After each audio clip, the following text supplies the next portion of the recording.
वफ़ाक़ी हुकूमत पारां मुल्क में जारी महांगाई खे घटाइण लाइ आम मुआफ़े वारनि शयुनि ते लागू टैक्स घटाइण जो फ़ैसिलो। वज़ीर आज़म जी सदारत हेठि थियल इजलास में खाध खुराक वारे शयुनि जे अघनि जो तफ़सीली जाइज़ो वरितो वियो। इमरान ख़ान चयो आहे त मसनूई महांगाई कंदड़नि ख़िलाफ़ सख़्त क़दम खंया वञनि। क़ौमी असेंबली में अपोज़िशन लीडर शहबाज़ शरीफ़ जी हुकूमत ते सख़्त तनक़ीद। मौजूदा हुकूमत जी पॉलिसीज़ खे महांगाई जो ज़िम्मेवार क़रार ॾेई छॾियो। शहबाज़ शरीफ़ चयो त हुकूमत अवाम खां जीअण जो हक़ ई खसे वरितो आहे। हाणे त दाल खाइण खां बि महांगी थी वई आहे। माण्हूअ जे वस में न आहे। हुकूमत मुल्क खे तबाहीअ जे गदे ते पहुचाए छॾियो आहे। मदीने जी रियासत में चेल चिबी कंदड़ महांगाई न हुई।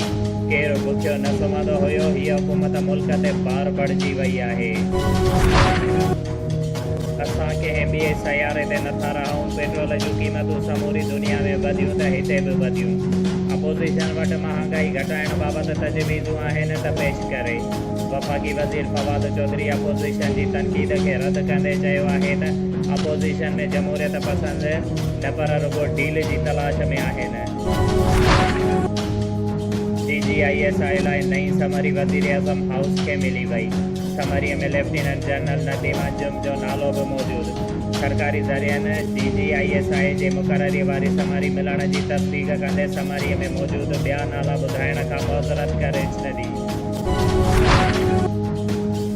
मोरो बाईपास क़ौमी शाहराह गचेरो रोड ते खाजरो तेल जे दुकान ते रखियल टैंकीअ खे ओचितो बाहि लॻी वई, जंहिंजे नतीजे में हिकु ॼणो रेहान पठाण सड़ी फोत थी वियो।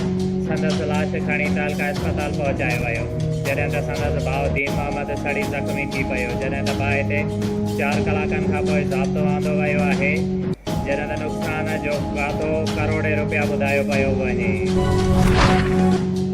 DG अॻवान आगूणो वफ़ाक़ी वज़ीर मुर्तज़ा ख़ान जतोईअ जे फर्ज़ंद बिलाल ख़ान जतोई ज़ैन ख़ान जतोई मोरो प्रेस क्लब में मोहम्मद हाशिम नवल पारां ॾिनल आजियाबाद प्रेस कॉन्फ्रेंस कंदे चयो आहे त मौजूदा हुक्मराननि महांगाई करप्शन बेरोज़गारीअ खां सवाइ अवाम खे कुझु बि नाहे ॾिनो। वोट काटन कल्चर जो न पर ग़रीब अवाम जो आहे। अवाम सदाईं असां ते एतमाद कंदे कामयाबु कंदी रही आहे। जॾहिं त ईंदड़ इलेक्शन में अवाम पुराणी रवायत बरक़रार रखंदे खेनि शिकस्त ॾियारींदो हो।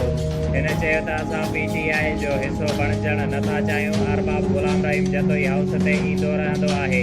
असां PTI में शामिलु न पिया थियूं त उन बाबति सोचणु सघूं था त असां पंहिंजे नेशनल पार्टी आहे, जॾहिं त GDA इतिहाद जो हिसो आहियूं। सिंध ख़िलाफ़ थींदड़ कंहिं बि साज़िश जो अॻु बि मुक़ाबिलो कयो आहे, हाणे बि कंदासीं।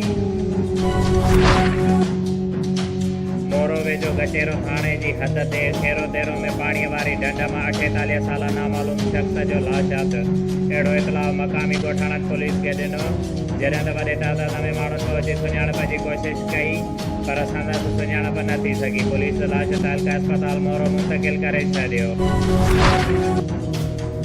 डिप्टी कमिश्नर शहीद बेनज़ीराबाद आमिर हुसैन पहवर जी सदारत हेठि डिस्ट्रिक्ट कोऑर्डिनेशन ऐं इंटीग्रेशन कमेटीअ जी तारीफ़ी गॾिजाणी दरबार हाल में थी गुज़री। गॾिजाणीअ खे ख़िताब कंदे chairman district coordination and integration committee deputy commissioner Amir Hussain Pahwar चयो त वसाइल घटि हुजण ऐं आबादी वधीक हुजण करे हुकूमत ऐं इंतिज़ामिया खे अवाम खे बुनियादी सहूलतनि जी फराहमीअ में वधीक ॾुखियायूं दरपेश अचनि थियूं। जॾहिं त वधंदड़ आबादी असांजे सूबे तोड़े मुल्क जो वॾे में वॾो मसइलो आहे, जंहिंजो वाहिद हल ख़ानदानी मनसूबाबंदीअ में ई आहे।